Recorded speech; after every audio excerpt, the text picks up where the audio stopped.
नमस्कार साथियों। आज की क्लास में हम पढ़ने वाले हैं प्रकाश। पढ़ा भी होगा आपने और कई बार समझ में आ जाता है, नहीं भी आता है कुछ लोगों को। तो मैं कोशिश करूँगा कि आपको अच्छे से समझा पाऊँ चीज़ों को। देखते हैं।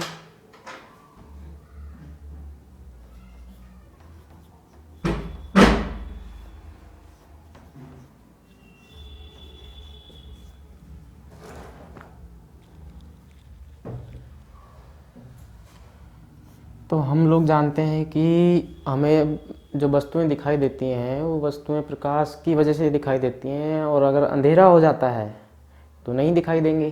ठीक है। अब ये प्रकाश कहाँ से आता है? या तो सूरज से आ सकता है। जब सुबह होती है, दिन उगता है, तो सूरज से प्रकाश आना शुरू होता है और फिर हमें उजाला उजाला दिखाई देने की वजह से सारी वस्तुएं दिखाई देती हैं। रात को सूरज छिप जाता है तो वस्तुएं दिखाई नहीं देती हैं। फिर हम ट्यूबलाइट जलाएंगे, टॉर्च जलाएंगे, या कोई भी जो भी उजाला करने का साधन है उसको जलाएंगे और वस्तुओं को देखते हैं। तो ये उजाला होने की वजह से ही क्यों दिखाई देती हैं? उजाला नहीं होता है तो ऐसी क्या घटना होती है जिसकी वजह से दिखाई नहीं देती है? तो इसको समझने के लिए देखो, किताबों में यही लिखा हुआ है कि प्रकाश का जो परावर्तन होता है उसकी वजह से हमें वस्तुएं दिखाई देती हैं। और कौन सी वस्तु दिखाई देती है? जिस वस्तु से प्रकाश टकरा के आ रहा है वो प्रकाश टकराने के बाद आंखों में आता है और वहाँ एक इमेज बना देता है जो हमें दिखाई देती है। अब ये टकरा के आना यहाँ सबसे इम्पोर्टेंट टर्म है। इस टकरा के आने को ही कहते हैं परावर्तन। तो परावर्तन को समझने के लिए और अच्छे से हम यहाँ समझेंगे कि कैसे परावर्तन होता है। टकरा के आने के बाद किस दिशा में प्रकाश जाता है, प्रकाश की किरण किस दिशा में जाएगी, कैसे आएगी, कितना कोण होगा परावर्तन का, ये सारा समझने के लिए देखो छोटा सा एक एग्जाम्पल लेते हैं कि ये जो बॉल है, इस बॉल को मैं थोड़ा सा यूं तिरछा इस ज़मीन पर मारता हूं तो ये टकराने के बाद यहाँ से बाउंस हो जाएगी, और बाउंस होने के बाद किस दिशा में जाएगी? तो आप लोग बोल दोगे कि यहाँ से ऐसे टेढ़ी आई है तो टेढ़ी जाएगी। और ऐसा हम देखते भी हैं, कई बार छोटे बच्चे खेलते रहते हैं, एक बॉल हाथ में लिए उसको यूँ यूँ यूँ करते रहते हैं, तो वो एकदम सीधी करते हैं तो उनके हाथ पर वापस आ जाती है और उसको वापस उसी दिशा में दे देते हैं। लेकिन कई बार ऐसा होता है कि वो थोड़ी टेढ़ी लग जाती है, उनसे वो टेढ़ी चली जाती है और वो छूट जाती है। छोटे बच्चे खेलते रहते हैं ऐसे। तो यहाँ पर वही है, सबको पता होगा कि ऐसे जाएगी। इसमें कौन सी बड़ी बात है सर? ठीक है। और यही बॉल अगर सीधी फेंकी जाए यूं, तो सीधी फेंकोगे तो सीधी चली जाएगी। ठीक है। अब एक और उदाहरण लेके समझते हैं। हमने बचपन में सभी ने खेला होगा शायद कैरम। ये जो कैरम बोर्ड होता है इसमें 4 होल होते हैं साइड में, यूं, और बीच में हमारे यहाँ कांटियों का ढेर लगा रहता है।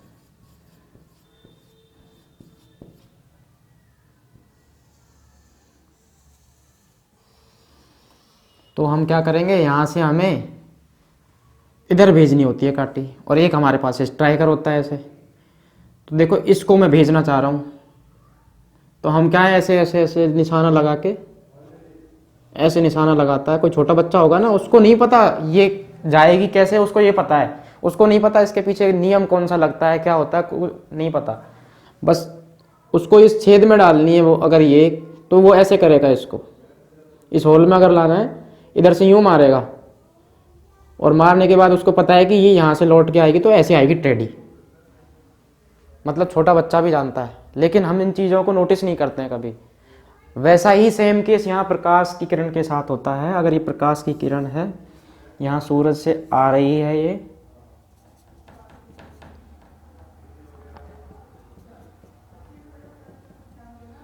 तो ये किरण अगर ऐसे इस सरफेस से इंसिडेंट होती है, सरफेस पर, इस कंडीशन में इस तरह थोड़ी टेढ़ी, तो हम सब बता देंगे कि ये इस तरह से जाएगी। लेकिन ये नहीं पता हमें कि ये अभिलंब किधर है और कितने डिग्री का आपतन कोण, कितने डिग्री का परावर्तन कोण, ये नहीं पता। इतना आइडिया जरूर होगा हमें कि टेढ़ी आएगी तो टेढ़ी जाएगी। यहाँ से मैं टॉर्च मारूँ टेढ़ी तो वो भी टेढ़ी जाएगी प्रकाश की किरण। तो इसको समझने के लिए हम क्या करते हैं कि इस किरण को भी मिटा दो ऐसे। अगर अब दोबारा से हम इसको समझना चाहें तो हम ऐसे समझेंगे कि जब प्रकाश की किरण यहाँ आई सरफेस पर, इस सतह पर,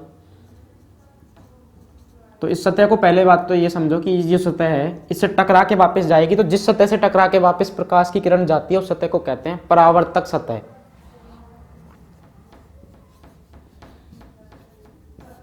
अब ये सतह किसी भी पदार्थ की बनी हुई हो सकती है जहां से प्रकाश टकरा के आ रहा है, हम उस सतह को बोलेंगे।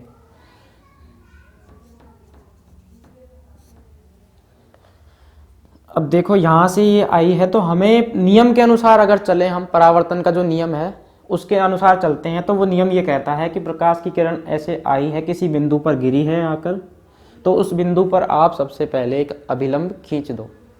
और अभिलंब किसी बिंदु पर खींचते हैं, किसी सतह पर खींचते हैं, तो अभिलंब का मतलब ये होता है कि इस सतह के साथ ऐसी काल्पनिक रेखा अज्यूम करो आप जो इसके साथ 90 डिग्री का कोण बना रही हो। किसके साथ? सतह के साथ। तो यहाँ से अगर मैं ऐसे अज्यूम करता हूँ इसको, ये एक लाइन है, इमेजिनरी लाइन है, और ये सरफेस के साथ 90 डिग्री का एंगल बना रही होगी। अब 90 डिग्री का एंगल बनाया है तो हमारे सामने एक बात और निकल के आती कि इसके इस रे ने इसके साथ भी एक एंगल बनाया होगा। बिल्कुल बनाया है। इस एंगल को आप आई से डिनोट कर सकते हो,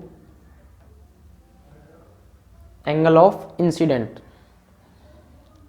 उसके बाद जब ये टकरा के वापस जाएगी तो इतना याद रखो कि जितना आई एंगल यहां बन रहा है, इस अभिलंब के साथ किरण ने जितना डिग्री का कोण बनाया है, जाने के बाद, टकराने के बाद, बाउंस होने के बाद इधर की साइड इतना ही एंगल बनेगा, दूसरी साइड, अभिलंब के दूसरी साइड, और इस एंगल को कहोगे आप एंगल ऑफ रिफ्लेक्शन। और जो प्रकाश का नियम, परावर्तन का नियम है, वो परावर्तन का नियम ये कहता है कि ये जो दोनों एंगल है ना, ये हमेशा इक्वल होते हैं।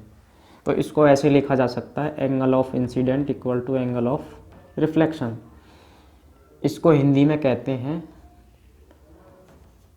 आपतन कोण,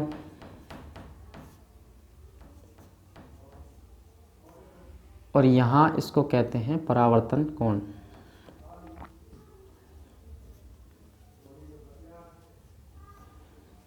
अब थोड़ा थोड़ा समझ में आया होगा आपको कि प्रकाश की किरण अगर सतह से टकराती है तो टकराने के बाद जाहिर सी बात है कि वो वापस से लौट के जाएगी।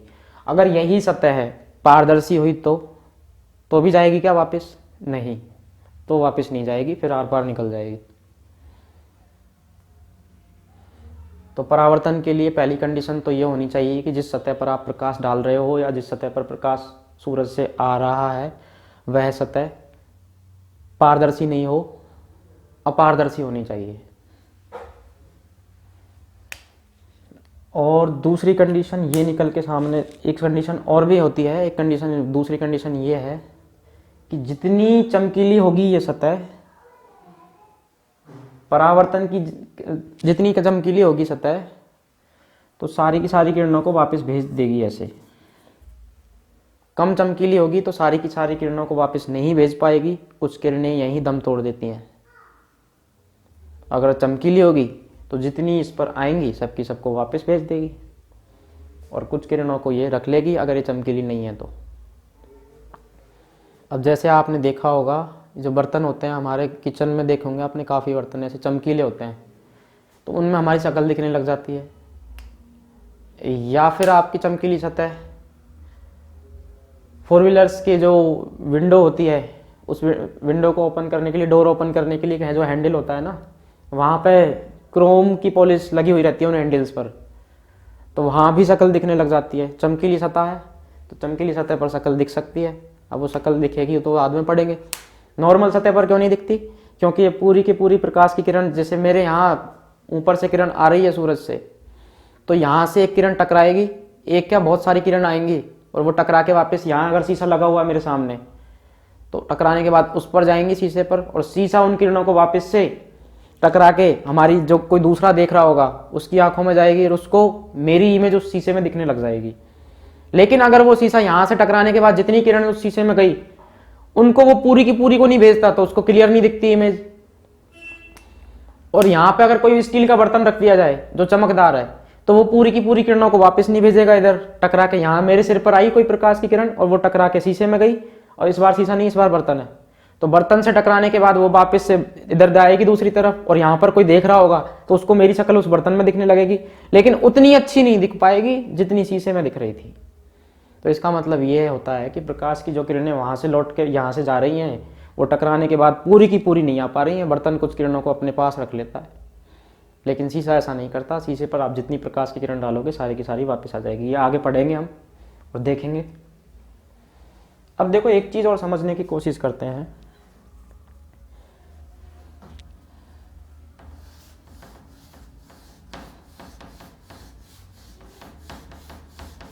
ये समझ में आया होगा आपको, angle of incidence equal to angle of reflection. और ये टकरा के वापस जाती है ना किरण हमारी, इस घटना को ही कहते हैं परावर्तन। इसीलिए हमें वस्तुएं दिखाई देती हैं। वस्तुएं दिखने का कारण है प्रकाश का परावर्तन होना।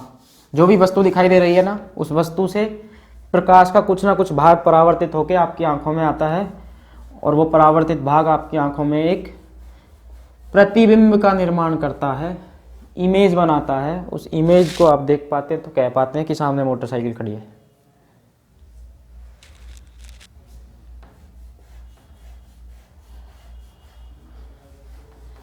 अब देखो एक चीज समझने की कोशिश करना कि यहाँ एक कार्डबोर्ड है। इस कार्डबोर्ड में छोटे छोटे होल हो रखे हैं ऐसे।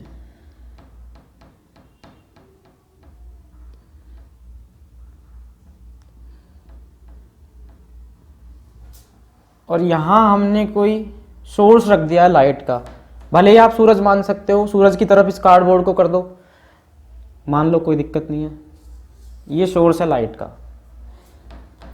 अब ये जो सोर्स है ना लाइट का, इस सोर्स से थोड़ा बड़ा बनाते हैं।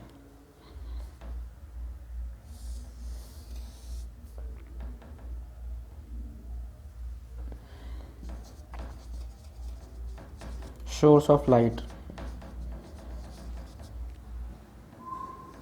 प्रकाश का स्रोत।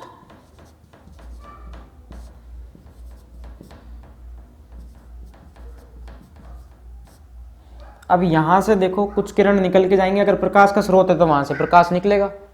अब प्रकाश निकल के ऐसे जा रहा है, बहुत सारी किरणें निकल रही हैं ऐसे।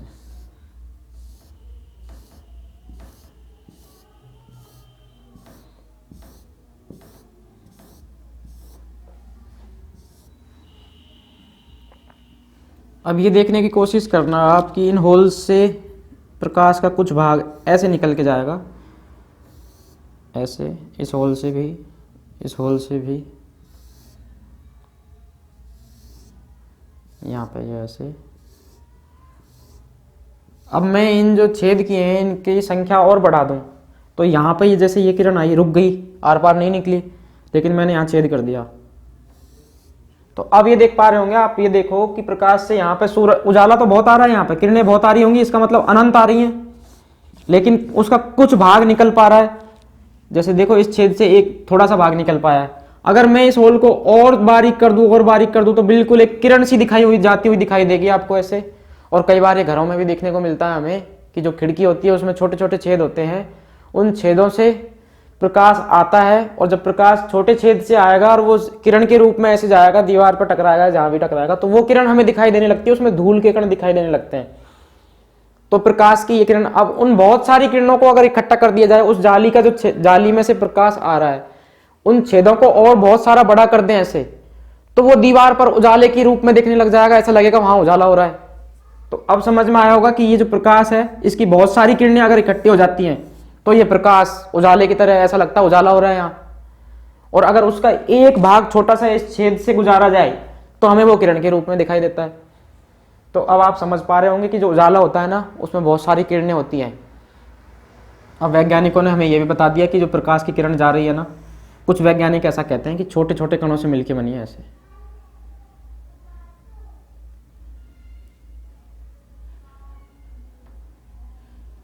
ऐसे बनी हुई है। और इन कणों का नाम उन्होंने दिया है फोटोन। और कुछ वैज्ञानिक कहते हैं कि नहीं, ये सीधी रेखा में युग्मन करती है और ये जो तरंग के रूप में गति करती है ऐसे सीधी, और ये जो तरंग होती है ना, ये तरंग विद्युत चुंबकीय तरंग की प्रकृति होती है इसकी, विद्युत चुंबकीय तरंग। और ये विद्युत चुंबकीय तरंग होगी, इस तरह से गमन करती है अगर देखा जाए इसको ग्राफ में ऐसे। तो ये तो एक क्वांटम थ्योरी का पार्ट है, उसको आगे हमें यहाँ इतना डिटेल में नहीं पढ़ना है, इतना सा बस समझ के। एक चीज़ और बताई है, प्रकाश की किरण अगर ऐसे जा रही है और यहाँ कोई ऐसा छोटा बारीक कण, बहुत ही बारीक कण अगर इसके रास्ते में आता है, तो वैज्ञानिकों का कहना है कि ये ऐसे निकल के अपना पथ उस कण की सतहों की तरफ चारों तरफ मोड़ देता है, फिर वापस सीधा यूं निकल जाता है। देख पा रहे होंगे अगर आप ऐसा, तो ये कण है इसके चारों तरफ मोड़ देता है अपने रास्ते को और फिर वापस सीधा निकल जाता है। इस घटना को कहते हैं प्रकाश का विवर्तन।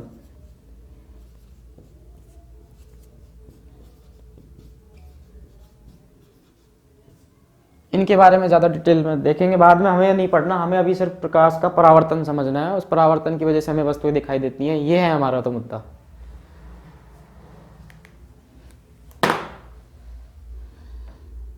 तो ये समझ में आया होगा, इसको क्लियर मिटा देते हैं, देखते हैं आगे।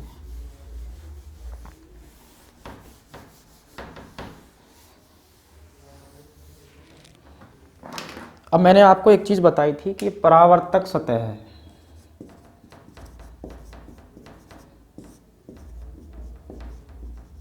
और परावर्तक सतह आपके दिमाग में इमेज बन रही होगी कि जिस जगह पर प्रकाश आ रहा है वो सतह है। बिल्कुल सही है, वही कहलाती है परावर्तक सतह। यहाँ पर अगर प्रकाश आ रहा है ऐसे, तो ये वाली जो सरफेस है, इस सरफेस को बोलते हैं रिफ्लेक्टिव सरफेस।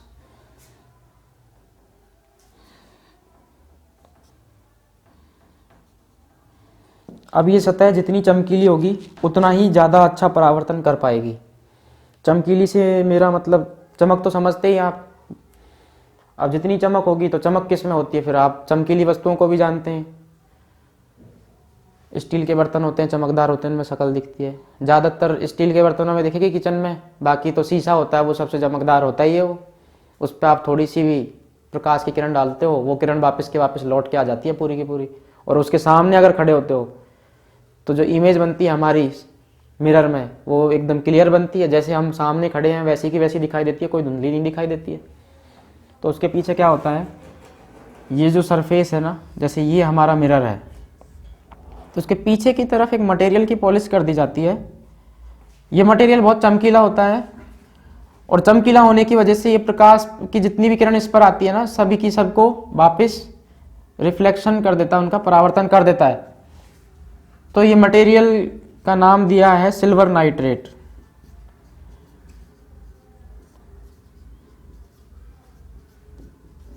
इस सिल्वर नाइट्रेट की खासियत है कि प्रकाश की किरणों को ये पूर्णतः परावर्तित कर देता है।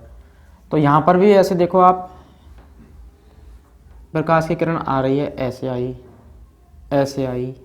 या ऐसे आई, कैसे भी आ सकती है। अब हमें पता है कि जो जाएगी तो कैसे जाएगी, हमने सबसे पहले पढ़ा था कि सबसे पहले उस बिंदु पर अभिलंब खींचेंगे। ठीक है, ऐसे आ गई, बिंदु पर अभिलंब खींच दो। तो अभिलंब खींचोगे तो देखो इस बिंदु पर इस 90 डिग्री की कोण बनाती हुई एक रेखा होती है, तो ऐसे बनेगा क्या, ये अभिलंब हो गया, काल्पनिक रेखा। अब यहाँ ये देखो कि इसके साथ कितने डिग्री का कोण बन रहा है, मान लो ये आई बन रहा है। तो मैंने तुम्हें बताया था कि ये आई जो कोण है ना, इसके बराबर का ही कोण बनेगा ये जब जाएगी ना तब। तो ये ऐसे गई और यहाँ पर एक कोण बना है अभिलंब के साथ, इस कोण को कह दो आप एंगल ऑफ रिफ्लेक्शन। तो ये आई बराबर आर, ये होगा शीशे पर आप डालते हो तो परावर्तन होगा किरण का, और परावर्तन होगा तो परावर्तन का नियम को फॉलो करती है। ऐसे ही यहाँ देखो एक किरण सीधी आई ऐसे, चलो इनको मिटा देते हैं ऐसे। एक तो ये तो देख लिया हमने, एक और देखते हैं। ऐसे आई किरण, अब ऐसे आने के बाद ये सपोज करो कि ये था, ये जो 90 डिग्री का कोण था, 90 डिग्री पर आई, तिरछी नहीं आई, एकदम सीधी आई। तो आपको पता है कि 90 डिग्री पर अगर आएगी तो 90 डिग्री से ही वापस लौट जाएगी। 90 डिग्री पर आई, 90 डिग्री से ही वापस लौट जाएगी। लौटते समय वही रास्ता फॉलो करेगी, जिस पाथ से आई थी वही पाथ फॉलो करेगी, नया पाथ नहीं बनाएगी। समझ में आया होगा आपको। ये परावर्तन है, और परावर्तन का देखो पहला नियम तो ये है, ये फर्स्ट रूल। परावर्तन का पहला नियम क्या कहता है, I बराबर R होगा, और I का मतलब आप समझते हैं एंगल ऑफ इंसिडेंट, जिसको हिंदी में कहते हैं आपतन कोण, और एंगल ऑफ रिफ्लेक्शन, जिसको हिंदी में कहते हैं परावर्तन कोण। ये दोनों के दोनों कोण बराबर होते हैं।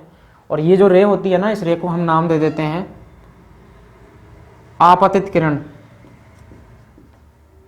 आपतित किरण, आने वाली किरण को बोलते हैं आपतित किरण, और जाने वाली किरण को बोलते हैं परावर्तित किरण। क्योंकि परावर्तन होके जा रही है तो परावर्तित किरण बोलेंगे। और जिस सतह से टकराने के बाद वापस से जा रही है उस सतह को कहते हैं परावर्तक सतह।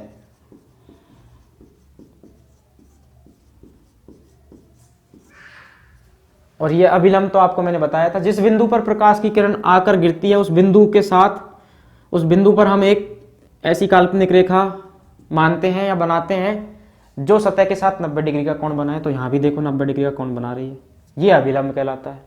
ये 4-5 टर्म है, इनको याद करने की जरूरत है हमें। उसके बाद परावर्तन को और आगे पढ़ेंगे। तो परावर्तन का पहला नियम तो यही था। इधर देखो लिख देता हूँ मैं, आप देख लेना। पहला नियम, rule first, angle of incidence equal to angle of reflection. दूसरा ये होता है कि आपतित किरण, अब जानते हैं आपतित किरण का मतलब आने वाली किरण, परावर्तित किरण, और ये जो बिंदु है ना जिस पर आकर गिर रही है प्रकाश की किरण, इसको कहते हैं आपतन बिंदु। आपतन बिंदु। तो देखो क्या नियम, आपतित किरण, ये लो आपतित किरण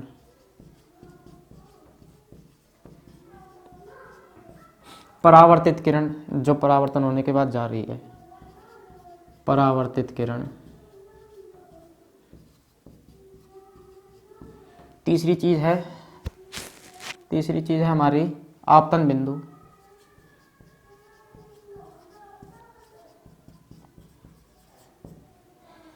और अभिलंब ऐसी काल्पनिक रेखा जो सतह के साथ 90 डिग्री का कोण बनाए। ये चारों जो चीज हैं ये एक ही तल में स्थित होती हैं।